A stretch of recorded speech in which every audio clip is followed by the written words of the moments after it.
This conference will now be recorded.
Starting down that process, we have COVID strike.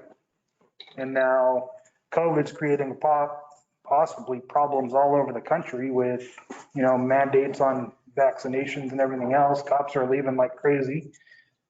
Um, and then everything else going on in the law enforcement world. Um, Not too many people want to be in this profession anymore.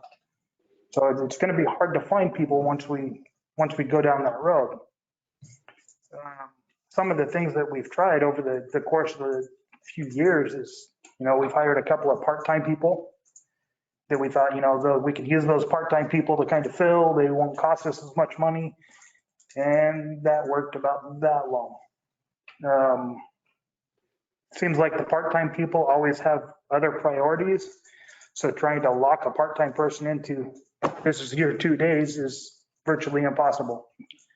And so you end up getting them, well, I can't show up at that time, but I can show up at this time. And now we've got a big coverage gap because nobody's here and we were planning on them being here. So that didn't work. We've gone down the path of contracting with the sheriff's office. I've done a couple of different contracts with the sheriff's office. One of them was a service augmentation agreement,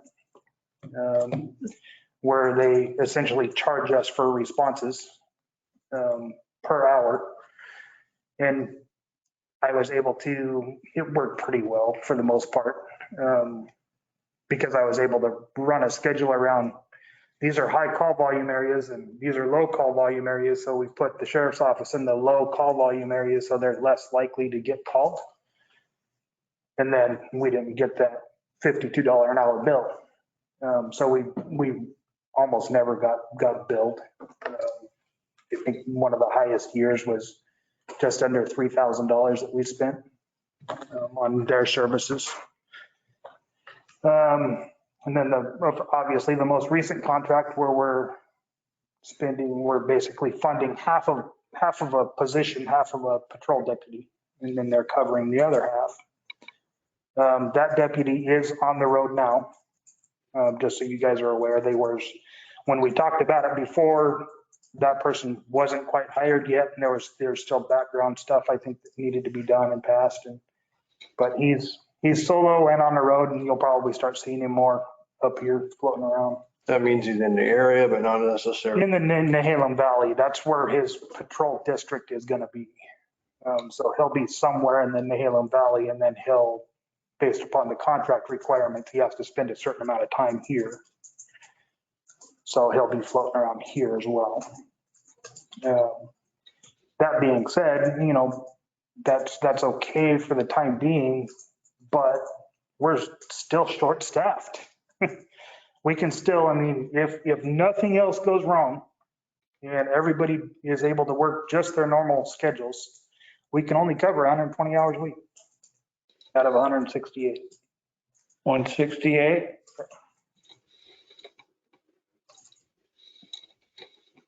You're talking with current staffing or? With current staff. Yeah, not full. Or that would put us right up there, so long as nobody takes any time off. We'd be at 4.5. Yeah. But I don't know where else we can go other than, yes, we need to hire another position. When that will happen, I'm kind of up in the air yet. I'm contemplating maybe opening a position now just to start accepting applications at this point, because I can still pull out if something comes up and I'm not able to actually hire the person. If we open the position now, it's still going to take me 3 to 4 months to fill it because of how the hiring process works. Now we have holidays that are coming up that there's going to be time gaps that I won't be able to schedule interviews and such. So we would be looking at probably February to get another body on. If that body was certified, then it would be quick to get them on the road and moving forward. If they're not, then we're looking at an additional 18 months after that. If we're really good at the field training process and they're able to get into the academy rotation fairly quick. So it could take longer, but it could take up to 18 months before they're actually filling the seat. We've been pretty good about getting the new people filling positions within the 2 months. But there still needs to be some more direct supervision at that point. But at this point, I'm kind of, like I said, I'm running out of ideas, and that's kind of why maybe you guys have some.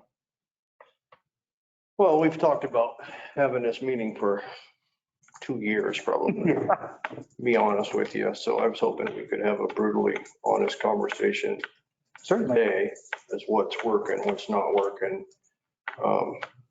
Budgeting, do you write the budget and present to council? Because I haven't seen that. Well, it doesn't get presented to council. Generally, Angie will come around to all department heads. We'll go through the line item by line item, and then it gets presented to the budget committee. Do you feel if you wrote your own budget that you would get blowback? Yeah. Well, maybe that needs to change, that you could present your budget to the budget committee and see what happens. Well, I think not necessarily blowback. I don't think I would get blowback from the council or even the budget committee for that, in that matter. I think the bottom line is if I actually budgeted for what our needs were, it would get denied over and over. It would what? Sorry. It would get denied. Well, maybe some of it, maybe 3/4 of it. Yeah, probably a If you lot. keep staying at a level where we can't pay a decent cop to drive up to Vernonia and work here. And that those need to come up. And those are all contractual issues too. So, and currently right now, we've only got one bargaining unit member, so we really don't have a bargaining unit to bargain with. And to be honest with you, I think we have a really good cop on nights. That I hope he sticks around, but if he's not getting paid and somebody offers money here or there, Right. you know, Well, and that's part of the problems too. And you start looking at getting quality people here if we're getting interested candidates, but when they see how much they're going to start. if you put an ad out tomorrow and it says cop with certifications, what would the pay be? Oh, we've been hiring at step 3, Which is 50, 53, I think. Current contract. There was a whole bunch of different numbers that. so there's no cops in Vernonia to choose from. So you have to find someone living in higher rent areas and traveling without a company car for 50K a year. Difficult to do, Well, I wouldn't do it. right? That's more than that, isn't it? Well, it's $53 an hour is a lot more than fully 50,000 a year. loaded. It's closer to the 80,000 mark with insurance benefits and Well, sure, I'm talking about the man's take everything. home The check. general wages.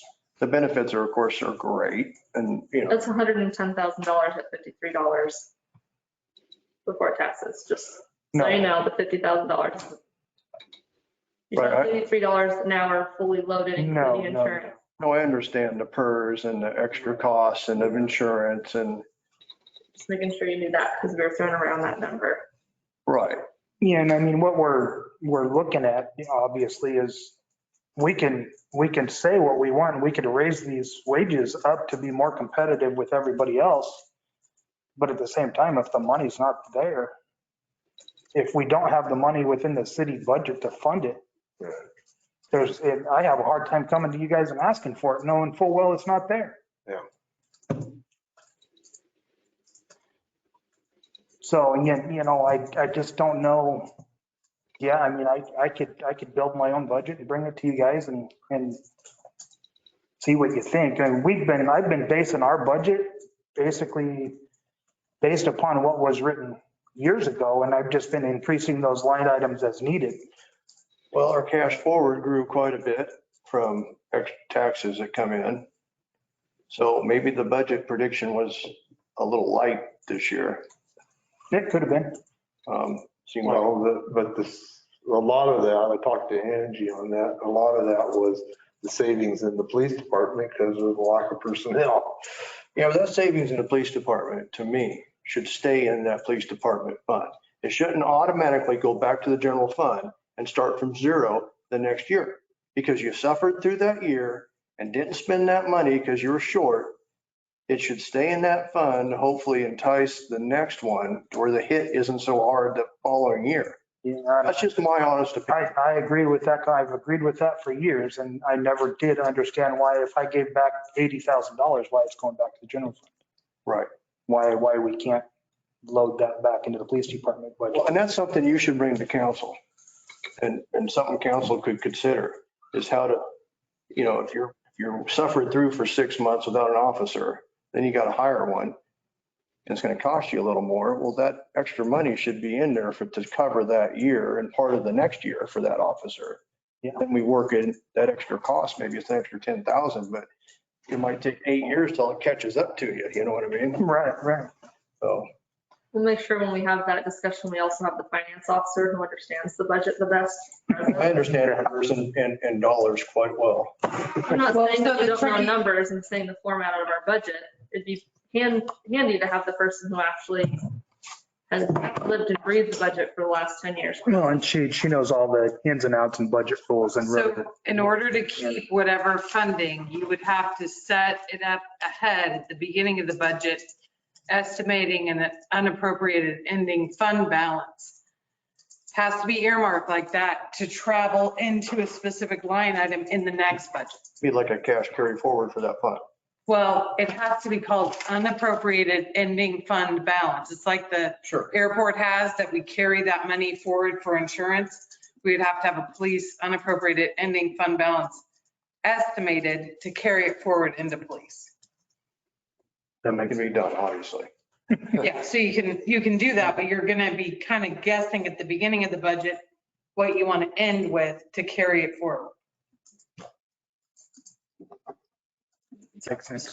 Finishing a couple things and I heard that one. I'm like, it's unappropriated ending fund balance. I knew there was going to be some kind of rules about how that works. Yeah, but if you're guessing that there's a hit, you could guesstimate what you want to send forward and put it there potentially. And it would be called unappropriated funds, Ending fund balance. ending fund balance. Okay. That's how we do it with the airport fund to move their insurance money from year to year that they need at the beginning of each year. Can you see our point though, of that frustration that chief would have with money going back and then the next year you're struggling again, you can't make any kind of adjustment with a wage. Yeah, so the It has to tricky happen. part is, And it has to happen all in 1 year instead of stretching that with the, say you had 80 grand left over and it cost you 10 more grand to get someone you really want. And then that cushions it for the next few years till our income's always going up with taxes.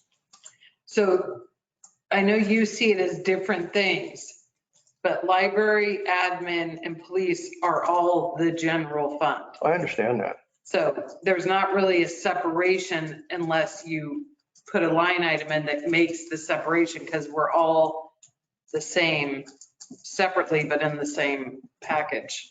We Right. have to make a separation. Everybody's fighting for their share of the cookies. I understand that. Well, yeah, and if we'd have to cut other aspects to pay what the people over the hill are paying. Any of us, to pay any of us, really, what the people over the hill are getting right off the bat, we'd have to really tweak stuff. There's a significant gap between us and other agencies. Well, using St. Helens as an example, their patrol guys are making over 100,000 a year. So is Portland, but they work a lot of overtime and put And up that's, problems and the shootings and everything else. If that's not your cup of tea, some people would rather. for sure, but they're also looking at that wage and that cost of living. City of St. Helens, they don't deal with the stuff that Portland is dealing with, but they're making Portland wages. And then they're having hiring bonuses. So there's some incentive to come work there. We Full currently insurance. don't have any incentive for somebody to come here. I'd like to have a bigger incentive or possibly look at it to live here and work here. Because it's expensive to live here with the utilities. Oh, it is. That's going to cost you $500 a month right there. The utilities in North Plains are far less than they are here. Right. But then again, the taxes are way higher in North Plains. So. Are all law enforcement agencies in the state of Oregon under the vaccine mandate right now? No, Oh, okay. Are we? no. Okay. And that was we talked about that the other day. We have to have so many employees to fall into that. Well, yeah, so we'd have to follow, the state doesn't have one specific. They have one for healthcare or EMTs when you're doing a healthcare like thing. The state doesn't have one. The federal one is 100 employees. Yeah, I'm not sure how long this is going to continue. But if it continues for any length of time, there's going to be a lot of people out of work looking for work. And maybe we could put out the word that, hey, come work for us. Currently required. My fear would be that at some point that changes. State of Oregon governor mandate. You never know. I mean, it gets shot down to us because we are emergency services. We can be titled under first responders. If it comes down in 2 months and we just hired people because we're not making you get vaccinated, and now all of a sudden they're saying, well, you're going to have to get vaccinated too. Now we just lost the people we just hired. Couple other thoughts, and I don't, and of course, I've talked to the sheriff kind of in length a couple of times about contracting with them. I don't know, that's never really been a positive, there's never been a positive view on a full service contract with the sheriff's office or an absorption contract with the sheriff's office. I have thought about contracting more services with the sheriff's office. In the absence of being able to hire. And that cost is going to continue to go up though. We got a hard deal on the first one. Yeah. The county kicked in more money than they had to get us to do it. The next time, it's going to be 50/50, and you're going to see it cost at $75,000 for a half a cop. Very potential, yes. That'd be my guess. It's definitely going to go up at some point. And I bet we're going to see that as we start into the next budget cycle. He'll be getting us numbers somewhere around May, I think, March. How do you feel that's going so far? I mean, early on, I mean, they didn't even really have a deputy to staff it. And with our current coverage situation here, they've been covering our emergency calls while we're not here. Sean and I have been taking non-emergency stuff because we don't want people to have to wait for something. So anything that we can handle over the phone, then we've been making the phone calls and handling the calls over the phone that are non-emergency or non-priority that we could. And so far they've pulled through and they've been covering the gaps and it's been working pretty well. For how long they're going to be willing to do that, I don't know, other than because technically they're outside their contract. They're spending more time than they're necessarily being paid for. One of the things that the sheriff did bring up last time I talked with him was that he would be willing to do a test, kind of a test cycle to see what it would look like to do a full service contract and play with it for a year. And if you don't like it after a year, go back. Instead of doing something that's permanent, just kind of having a trial. And I told him I would bring it up at this meeting and see if that was even an option on the table. Now, is that because you're thinking of retiring soon and you're looking for an option for Vernonia? No. I was just asking, I don't know if you're going to retire today or tomorrow or 10 years or whatever, but. I've got a minimum of 3 years in law enforcement that I need to retire. I can retire at 50. So I've got a minimum of 3 years that I have to continue to work in law enforcement to retire. So that's where I'm at. To me, once you go down that road, I think it's very hard and expensive to start back up. Would you agree to that? Oh, absolutely. Absolutely. Especially, well, if you did something like that to where nothing really changes other than the supervisory role. No equipment transfer. No equipment transfer. We're not changing anything. That we're not doing an asset transfer or anything like that. We're just shifting a supervisory role. And then when it does, the year does come up and the city or the citizens really don't like it, then you just turn it back. But once you transfer assets, you're not getting it back. Yeah. The likelihood that's going to come back would be slim to none. Well, once you lose all your employees, it's hard to go back. Yeah. There's your asset. Oh, and we've been there too. So, I mean, since 2005, I mean, this problem isn't something new.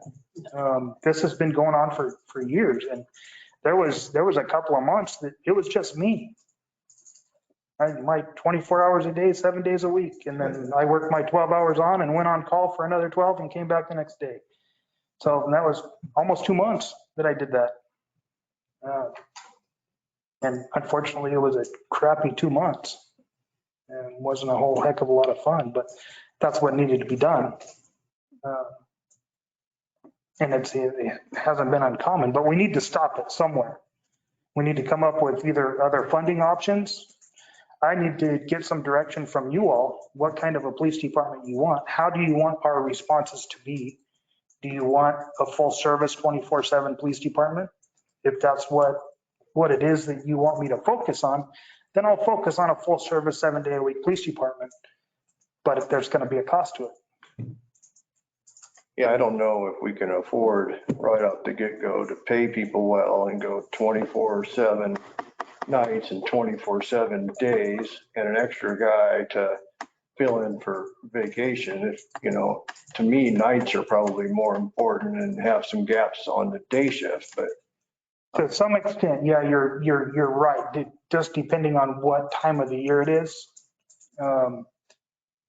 Couple of things where my focus has been, night shift, that's where our call volume is at.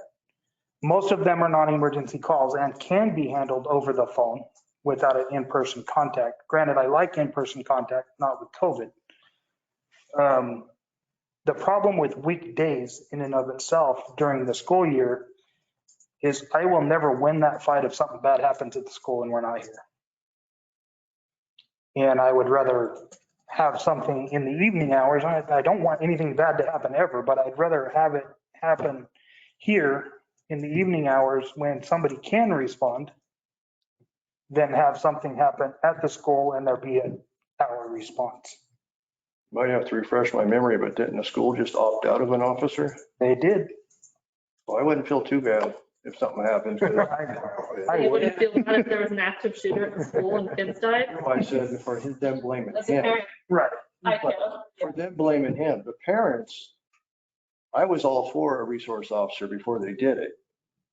They said they posted these things in the window in the hallway where how to duck and cover, and that was their plan. Yeah. Then all of a sudden, they hired a resource officer, which I was pleased because of what was kind of going on nationally, which could happen here one day too. Yeah, you never know. But what I'm saying is that the parents don't like the fact that there's not a police officer there at the school. They should go down to the school board. Well, Sure. But then again, I mean, I personally feel that I'm somewhat responsible for the safety no matter what. I'm not so concerned about what may happen hypothetically inside the school. I'm more concerned what's happening outside the school. I'm there every morning. And I see a overabundance of traffic.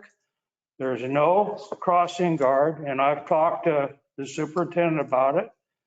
And I've seen it actually with my own eyes because I'm right there at 7:30 unloading my kids.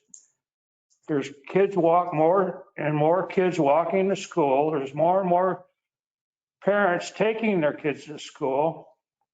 That intersection is bad enough. There's people speeding on Missouri in and out of that schoolyard, and somebody's going to get run over one of these days. It's just a matter of when.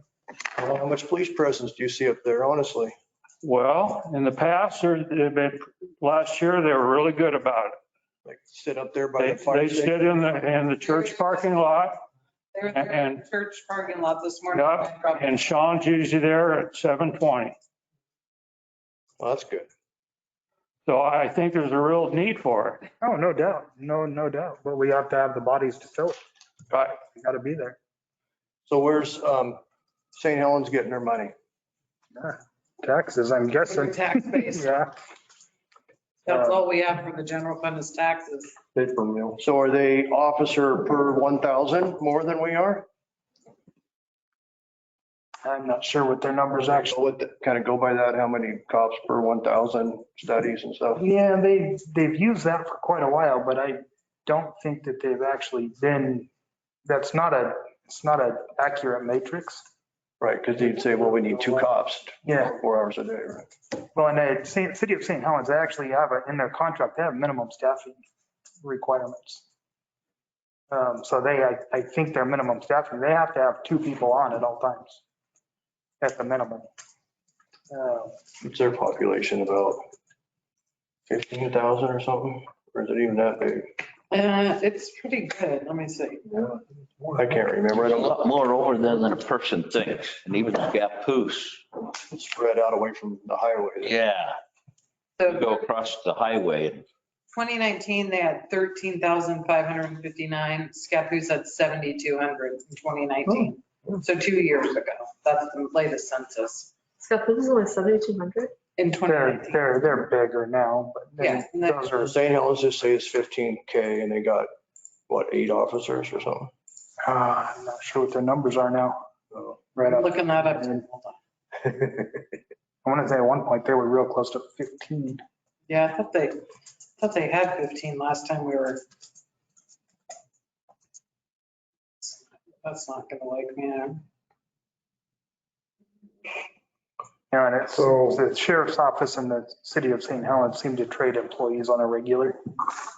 I don't think they'll have that as much now because they pay better than the sheriff's office does. So how do we raise public safety funds, Joe said?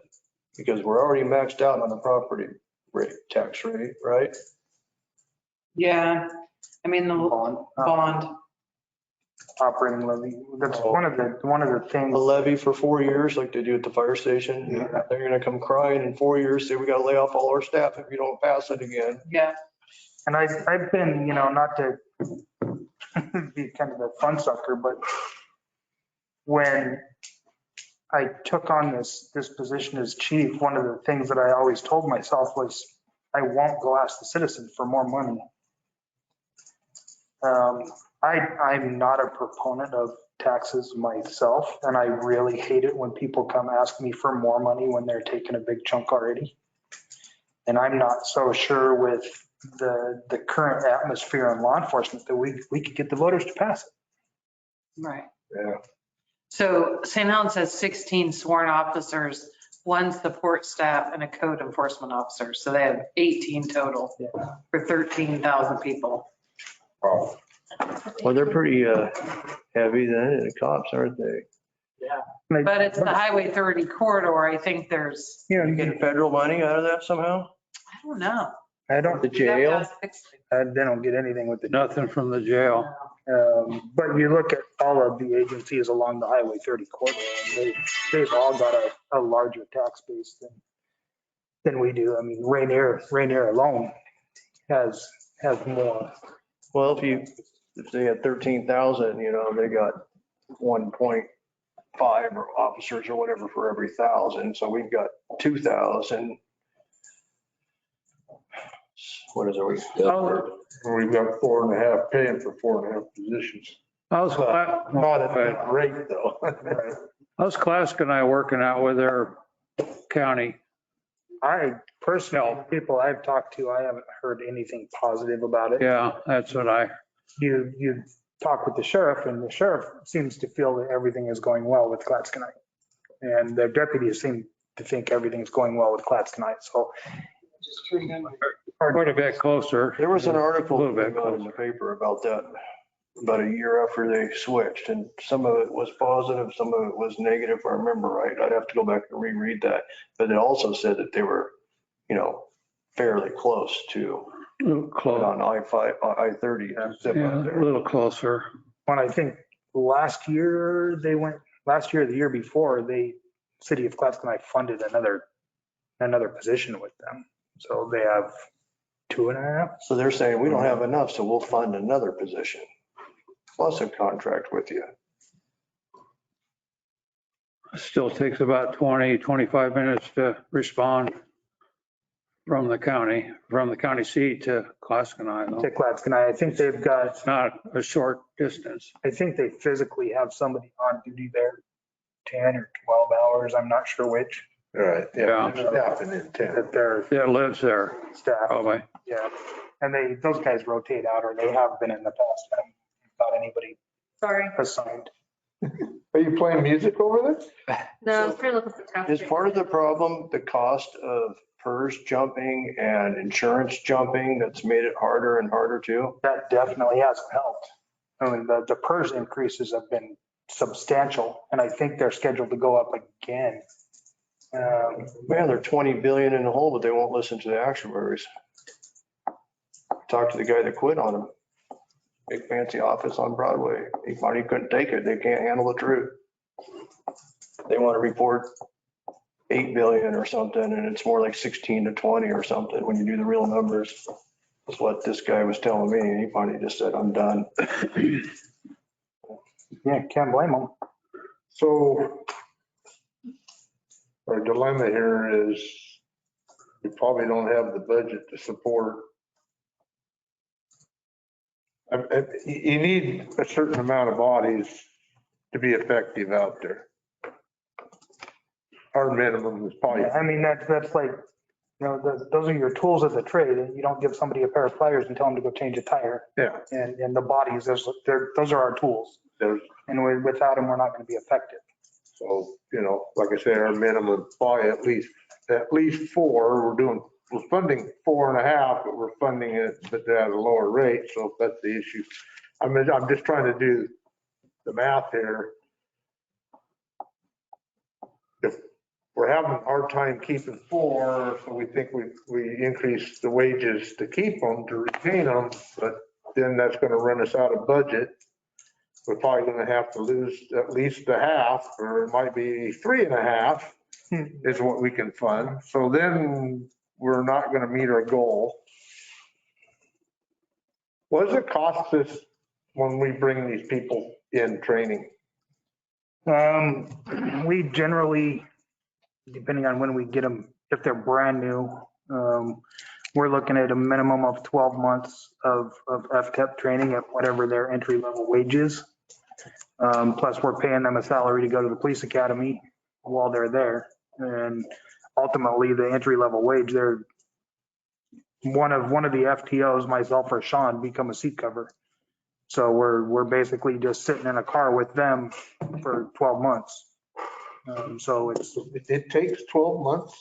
well, there's 16 weeks at the police academy itself.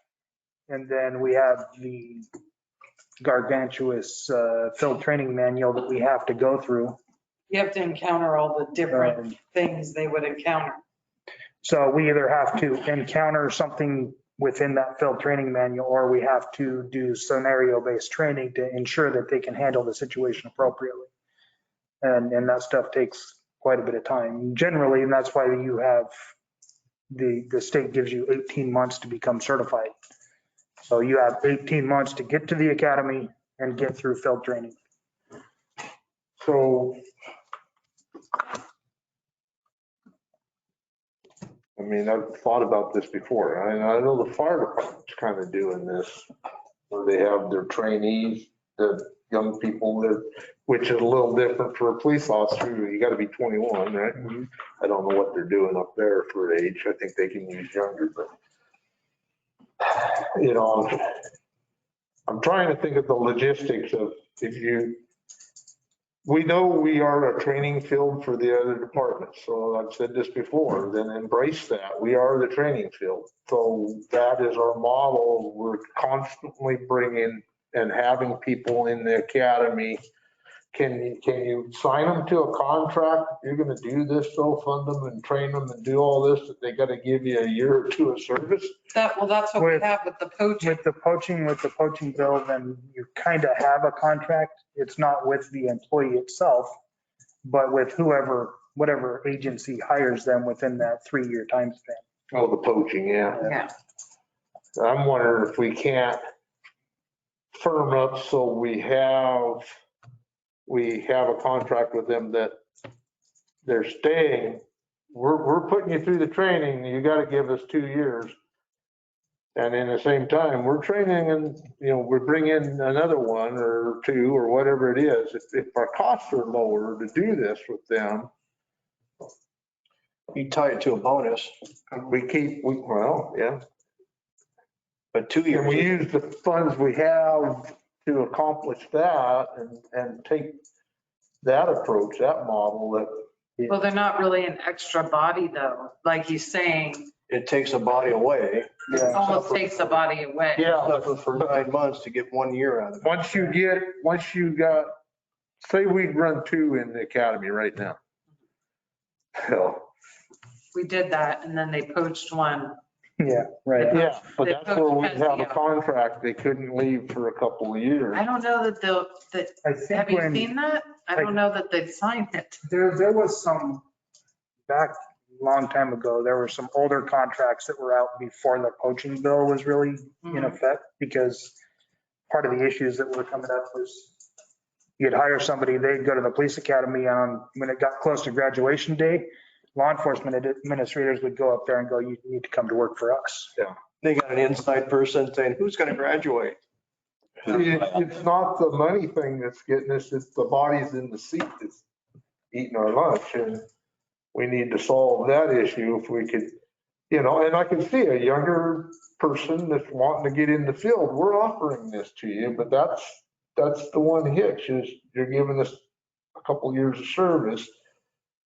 And But we really got the other one. really would need more than 2 years of service. What's that? We would need like 2 years of service after they were actually in. Right. No, that's what I mean. Outside of field training. I'm not meaning, going through the training. It's once they're certified. So how many go to the academy without a law enforcement agency sending them there? State of Oregon requires you be sent by a law enforcement. Oh. You can't, to the best of my knowledge, and I haven't heard any different, I don't believe you can self-sponsor an Oregon Police Academy. Okay. Idaho, I think you might be able to self-sponsor. Because that would be the ticket, the guys that want to be a police officer, but an agency's not sponsoring them to get, Yeah, they're paying their own way. yeah. So, But if we paid their way and then, Yeah. well, we'd sponsor them. Yeah. Basically what we'd be doing. Yeah. And then you just have to build your program so you knew you were going to be losing officers and then you'd cycle some in, and then you'd get, maybe they wouldn't leave. So then and then you'd stop, you'd have to figure it out and then stop or pause, and then somebody leaves and you're moving again and you're bringing, and you know, they're going to get poached. Yeah, I mean, at some point, they're going to be gone. I've tried over the last few years to try to be more inviting to the older generation, the police officers that don't want that high-speed Right. job anymore. And we've got a couple of those that were retired and, you know, just wanted to come, still wanted to come play, but they didn't want to play like Portland plays. Yeah. I don't know if there's a lot of out there right now with this current atmosphere, but Some could be, and I've heard of a lot of people that they're leaving law enforcement and they have no intentions of going back. They've had enough. well, just the liability aspects changed so bad. that- Well, and everything, you know, the immunity portion of it is a big deal to people. I've talked to a couple other police chiefs that are like, yeah, I'm trying to buy retirement years so they can retire early. Well, at least we got two good rulings out of SCOTUS the other day, so they aren't letting the immunity laws go anywhere. That's good. What did we budget this last budget season for 4.5? 4.5? Yeah, we were budgeted for 4 plus the half. So, 670. and before we put a RO up there at the school, were we budgeted for 5? Last year, yeah, no, we haven't been budgeted for 5 staff We with, never have, not since 2005. not since, So with the resource officer, was that still 4.5? Yeah, we were still at 4.5 because the school was providing the funding for the other half of that. so how much extra would that be? What would it look like if we budgeted for 5? Another, Was that, do you have any idea? another What is 50. the budget now, 565? 617, I thought. Yeah, Oh. 6 something. Okay. But it'd be, 617? I well, don't, the loaded number. I don't know. I'd have to grab my budget. Does But it I- have to include insurance? Yeah, it'd have to include Yeah, insurance and so it's probably 7. so, 23? 7? yeah, I think if you're safe, 7, depending on step and all that, yeah. because you're not guaranteed to get a low step person. Right, and that would be a step 3 because I think that's where we were budgeted at originally, but we would still be right, fully loaded, it's just over 100, right? To be clear, you said 700,000. Yes. Well, I think the budget didn't say 700,000. You're saying it could be And added. we're saying if we budgeted for that next Could person. add another You said 50. 7, I want to make sure that it's right. So I have a question. If a young kid got hired here and you send him to the academy and come back out, what's his starting pay in Vernonia going to be? Yeah, I'd have to grab the budget. Is it in the 40s or is it in the 50s? Like It's in the 40s. 44, wasn't it, or something? I think it was 40s, Pretty low. I'd have to look. 44, almost 45. The step thing I looked at one time. Step is 5% between, there's 5% for steps plus 5% for residency incentive, which, Plus it costs us money to send him through the academy. And that's Yeah, $40 an hour? what's that? Is that $40 an hour? No, he was saying 40,000. In the 40,000s was the Yeah. base salary. Yeah. Plus the money for the academy, which was, would you say 20,000 at one time, they reimburse you or something? Well, it depends on, that's under the poaching bill. That's how you can get the reimbursement under that. So if they leave within the the first year, it's 90. And that's the cost of the academy or the cost of your time to train them also, because you're losing. That was in that bill as well. And I believe they changed it. At one point, you could claim the time of the recruit plus the time of the FTO. I think they recently dropped the FTO time. I'd have to look at it again.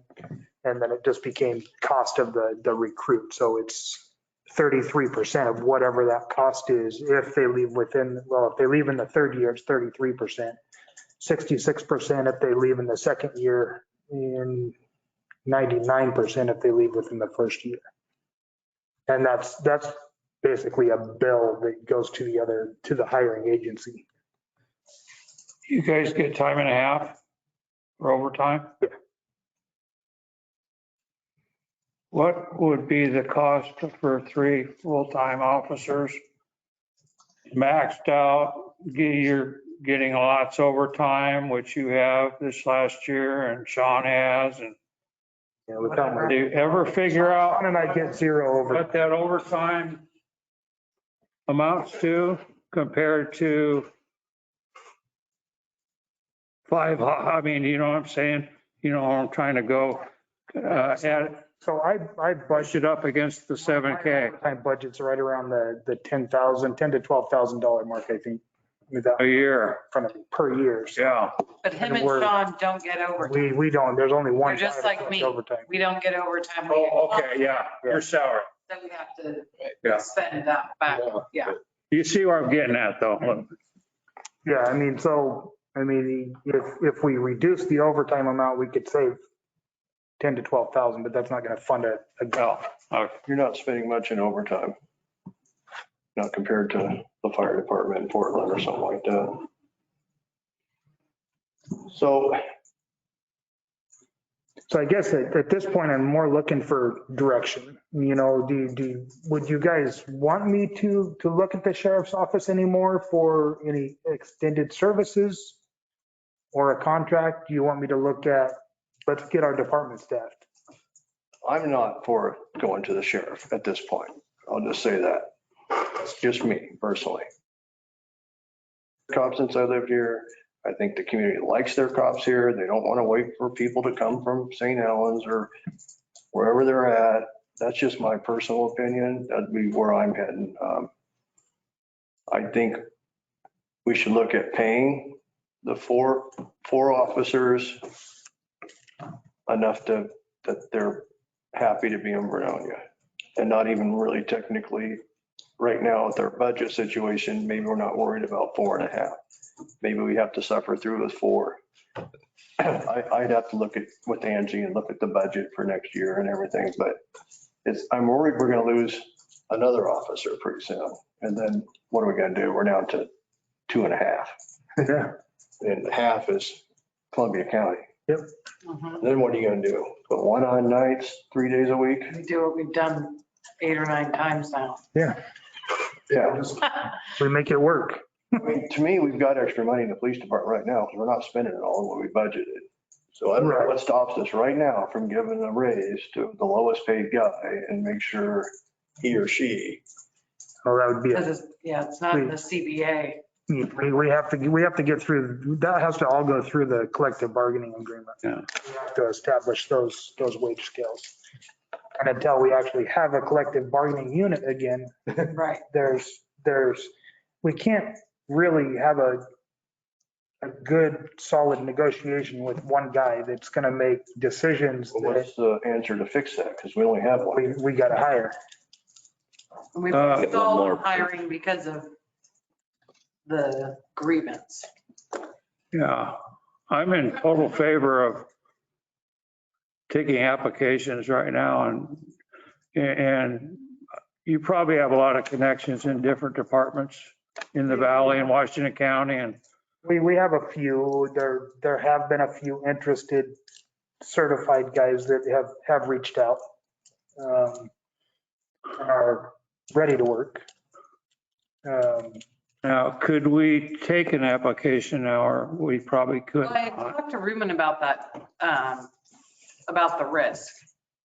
And he says the further and further we get with no movement on that grievance, on the back and forth from that issue, the less and less risk he sees as us potentially having.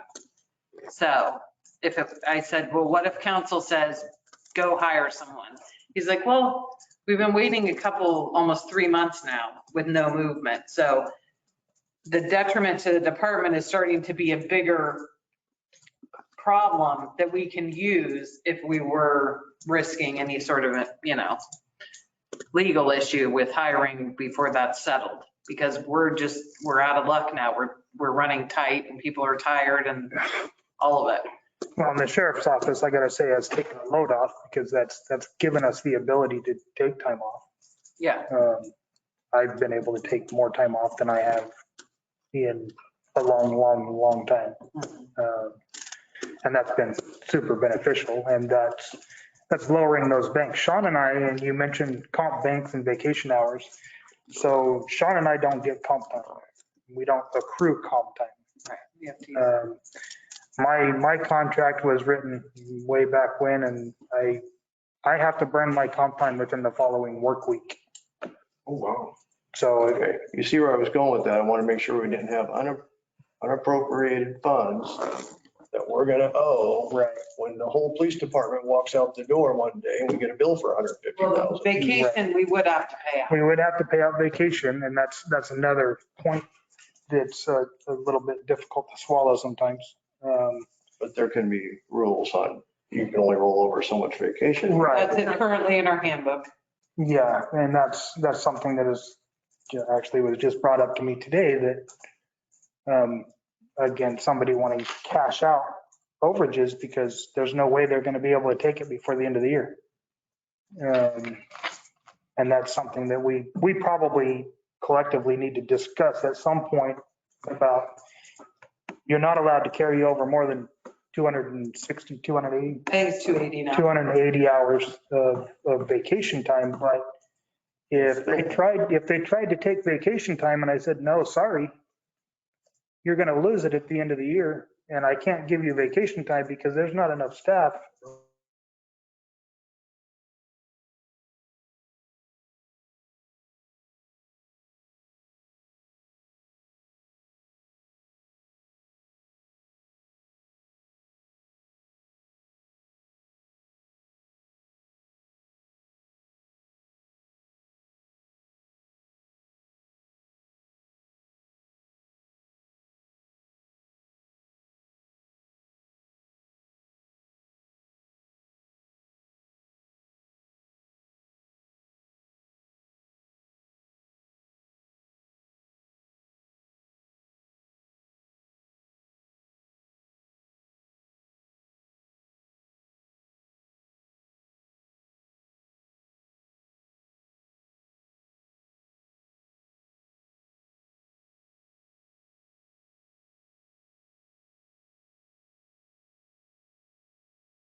Hey, folks, still can't hear anything.